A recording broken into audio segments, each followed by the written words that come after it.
Hello and welcome to Food City Center. I'm Ryan Sylvia. This is Ryan Schumpert. I'm with VolReport.com on the Rivals Network. Schumpert's with Rocky Top Insider. A little crossover episode today. Ryan and Ryan in the afternoon. Ryan S. and Ryan S. and Ryan S. in the afternoon. You know, Georgia travels and everything a little short-handed here in Knoxville today. But we're going to cover this Tennessee game as they just took down Austin Peay. Final score 103-68. Start at general. What's your biggest takeaway from the game? I think it's the fact that Tennessee came out pretty sharp and just how good the offense was as a whole. I thought this might be kind of a sleepy Sunday game.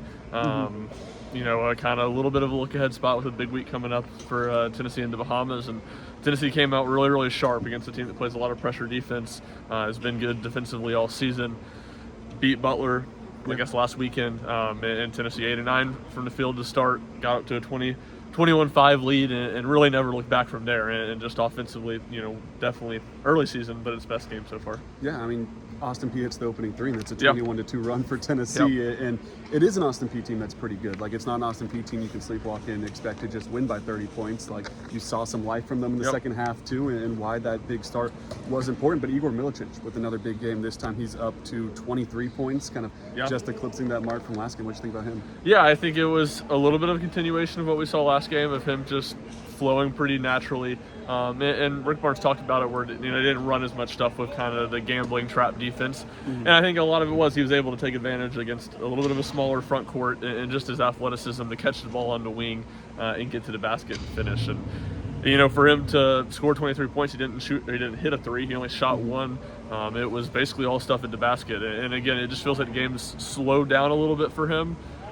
Again, tests will get bigger as he faces more athletic teams, but a really good week for him after not a bad opening week, but maybe one that was a little bit underwhelming. Yeah, and I think you talked to Corey Gibson after the game, and he talks about how they wanted to defensively focus on Chaz Lanier. Yeah. And so when they're able to take Chaz Lanier out of the game like they did, it's really important, I think, to have a guy like an Igor Milicic to be able to step up and score that much. We get 6 guys in double figures, which is, I think, a big deal going forward when you have guys hitting shots all over the floor. So, I mean, how encouraging is that at this point? Like you said, you're playing better teams. You're going to get a much better test against Virginia, and then after that, and once SEC play gets going. But even with the level of competition, getting 6 guys in double figures is pretty nice. Yeah, 100%. And you're seeing different guys step up, and it feels like this team's starting to gel together a little bit more. And Felix Okpara continues to play a little bit better.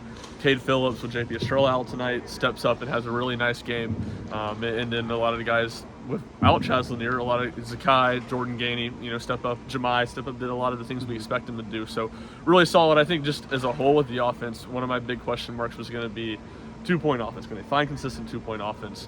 Sure. We knew this roster was built to shoot a lot of threes, to hit a lot of threes. Without, you know, a guy like Dalton Knecht, your best creator's 5'9", 5'8", and Zakai, what does that look like? It was obviously exceptional tonight, but it's been really good through the first 4 games this season. Yeah, and you talked about how they kind of just meshing together. That's what Rick Barnes said to a lot of questions he got tonight was just, it's guys learning how to play with each other. It's Zakai with the whole new roster of guys, it feels like, and he has to learn kind of where Igor likes the ball, where Felix likes the ball, and things like that. But I thought Zakai, especially after, 11 turnovers against Louisville, he's taking great care of the ball. 1 turnover against Montana, 2 turnovers tonight. He's still getting to that 7-8 assist mark. Just how nice is it to see him kind of, I guess, I don't think there's any doubt that he would refine his footing, but that he is refining his footing. Yeah, it's what we saw last year where it felt like he always plays best after bad games. And even tonight, you know, you said 2 turnovers. One of them was real late in the shot clock, kind of trying to force a throw to Okpara, you know, when there wasn't much there. So I think that's going to be the key, is for him just not to try to do too much. I think that's a lot of what it was at Louisville for him. So a real nice bounce back. He goes over the 500 career assist mark tonight. I think the 5th Tennessee player to do that. And, a guy that, you know, last year his numbers as of the season were kind of weighed down by a bad November as he was, you know, first, you know, getting back from the ACL injury. A real nice start to the season, and he's just been a pretty consistent player for the ball so far. Last season, we'll see the number 5. That's right. On the hardwood, Chris Loftus jersey already in the rafters, and what a tenure for that number 2. I know. Admiral Schofield, Zakai Ziegler. Now it's been a great run for the number 5s. I want to talk about that sophomore class. You have, obviously, JP Estrella, who's missing today. Rick Barnes said day-to-day with that foot injury kind of still nagging him from the preseason. But Cade Phillips had a really nice game. On the other hand, Cam Carr felt like he struggled. What are your thoughts on both of those guys? Yeah, I think they're almost – those two are very different in the sense that Cam Carr is such a high ceiling, is such a talented offensive player, and it's just like getting the consistency there, getting him to be locked in day after day, game after game, possession after possession. And in Cade's kind of the opposite. The ceiling's not super, super high, but he does a lot of things on the court. He's just really solid. He makes a lot of sound plays. He's a good rebounder. He's a good defender. He's very versatile. And that's why I went into the season, I felt like Cade's going to have a role on this team for sure. I don't know exactly what it looks like. Cam's like the X factor on this team. So, and Cade is going to be big. I mean, Felix Akpar has been banged up with the hip pointer. JP's still, I mean, he's been dealing with that foot injury since July now. And Rick Barnes even admitted tonight that it's a little bit worrisome or concerning. I can't remember the word he used. It's something he's still dealing with at this point. So they're going to need Cade Phillips to step up and play big minutes at the 5 spot.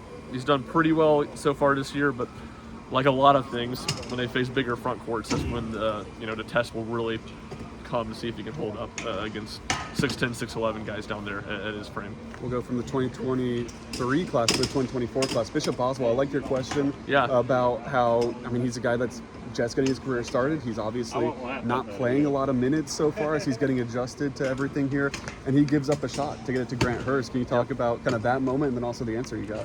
Yeah, it was a really cool moment. I mean, he's got 2 points in his career, so it's not like it was the Kai or something. And, it was a 2-on-1. Hurst passed it to him. Probably would have been able to score, semi-contested layup, and he just passed it right back to Grant Hurst to get the walk-on to bat, wide open layup in a bucket. And, I think that just speaks really highly about the character of Bishop Boswell, and that's what Cade Phillips talked about. That's who I asked about it. And, he said it's the unselfish nature of the program. It's kind of a culture play, and that's something you heard about Bishop Boswell really early on, even as recruitment, is that Tennessee felt like he was a guy that really meshed with what they wanted to do in the culture. And you're seeing his game right now. Offensively, a little unrefined, really good defensively already, or at least good defensively already, really good for his age. And that was a cool moment, and I think it speaks to the selfless nature that he plays with and what he could potentially be in this program. Let's look ahead. Baha Mar, first test, Virginia. What's Tennessee going to have to do to have a successful trip? Yeah, I think, one, you got to take care of that Virginia game. And Rick Barnes was one of the notes. It's going to be a very different style of game than the one they played tonight in Virginia, that pack line defense compared to a heavy gambling defense. I think Tennessee needs to keep shooting the ball well.